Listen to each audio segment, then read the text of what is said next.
Okay, so these notes are over simplifying rational expressions, and rational expressions basically are just nasty fractions. So when I'm simplifying a rational expression, I'm starting off with 125x to the fourth over 25x squared minus 75x. Now the goal here is I'm going to factor everything that I possibly can and then see if I can simplify any factors. So that's how I got 125x to the fourth. I can't factor that any further, so that's just going to stay the way it is. But in the denominator, 25x squared minus 75x. They both have a 25 in common, because I can divide 25 and 75 by 25. And they also have an x in common. So I'm factoring out a 25x out of both terms. And when I do that, I also have x minus 3.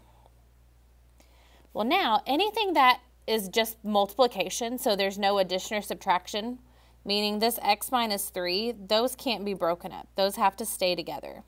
But the 25x and the 125x to the fourth, those can be simplified. So I simplify the 125 by 25 and the 25 by 25. So 25 is now 125 is now 5. And then I have x to the fourth over x. So this is if I have 4 x's running along the top and 1 running along the bottom. So I can eliminate an x from a top and the bottom. So that's how I get 5x cubed over x minus 3. Now, something else that needs to be stated are excluded values. And we find excluded values because we want to know if we have a number and we plug it in for x, will it make our denominator turn into 0? Will it make our denominator equal 0? So the way that we figure out those excluded values is you're going to take your factored denominator. So I'm going to take this 25x times x minus 3. And I'm going to take each of those factors. My pen's not working. There it goes. I'm going to take each of those factors and set them equal to 0 and solve to find my excluded values. So 25x equals 0. So I divide by 25. So x equals 0. So one of my excluded values is x should never equal 0. I also have x minus 3 equals 0, so add 3. So my other excluded value is positive 3. So if I were to plug in 0 or positive 3, it would make my denominator equal 0, and we can never divide by 0. That's undefined. So that's what we're looking for there. So excluded values.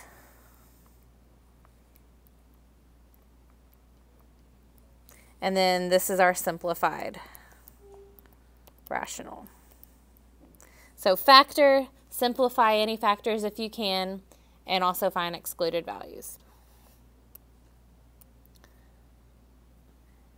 In this next one, I have x squared plus 3x minus 28 and x squared minus 49. And this work is actually wrong, so we are going to ignore all of this right here. So I need to factor first. So when I'm factoring my numerator, x squared plus 3x minus 28, I need factors of negative 28 that add up to positive 3. So that's x plus 7, x minus 4. Over the denominator is x squared minus 49. And typically if there's two terms, you see if there's anything that those two terms have in common. Those don't have anything in common, but that can be rewritten as x squared plus 0x minus 49. And I need factors of negative 49 that add up to 0. So that's x plus 7, x minus 7. To get this domain where x does not equal negative 7, we set the denominators equal to 0 and solve. So x plus 7 equals 0 and x minus 7 equals 0. So I would subtract 7. So x cannot equal negative 7. Here I add 7, and x cannot equal positive 7. So that's where I got this domain that x cannot equal negative 7 and positive 7. But now I need to finish simplifying. So to finish simplifying, I'm looking here.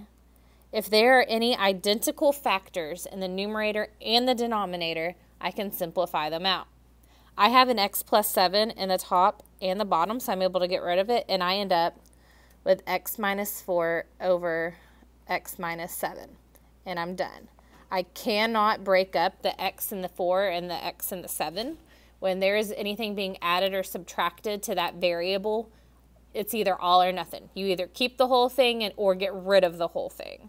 But you can't get rid of parts of that factor. So that's it for that example. And my last example, I have x squared plus x minus 6 over x squared plus 4x plus 3. Here it shows that we factor the numerator. So the numerator factors to be x plus 3, x minus 2.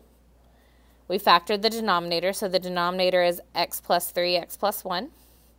There's an x plus 3 in the top and the bottom, so we're able to eliminate it, and we just are left with x minus 2 over x plus 1. And we get the domain from the denominators that we factored here, so that's where we get x plus 3 equals 0, x plus 1 equals 0, so x cannot equal negative 3, and x cannot equal negative 1. So even though we eliminated the x plus 3, we still have to include it whenever we're finding those excluded values. And that is it for simplifying rationals and finding excluded values.